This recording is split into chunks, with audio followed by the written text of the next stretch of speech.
Riaz kitchen থেকে আজকে আমি বানাতে চলেছি ক্ষীর সিমুই। আপনারা পুরো ভিডিওটি দেখতে থাকুন, সাথে থাকুন। ভালো লাগলে একটু লাইক কমেন্ট করে দেবেন। আমি ঘি গরম করে নিলাম। এবার ড্রাই ফ্রুটসগুলোকে, কাজু কিশমিশ পেস্তা এগুলোকে ঘিয়ে ভেজে নেব। ড্রাই ফ্রুটসগুলোকে আমি তুলে নিচ্ছি, একটু ঘি দিয়ে দিচ্ছি। এবার আমি সিমুইতে ঘিটাকে ভেজে নেবো ভালো করে। সিমুইটাকে ভালো করে ভেজে নিলাম। এবার আমি সিমুইটা নামিয়ে রাখবো। এবার আমি দুধটা ক্ষীর করে দেবো।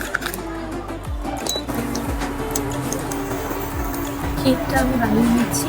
ক্ষীরটা অলমোস্ট হয়েই এসেছে। দেখতে থাকুন, ভিডিওটি স্কিপ করবেন না। আমার ক্ষীর বানানো হয়ে গেছে। এবার আমি সার্ভ করে আপনাদের সাথে ভিডিওটি শেয়ার করবো। এবার আমি ক্ষীরটাকে সিমুইয়ের উপর ঢেলে দেবো।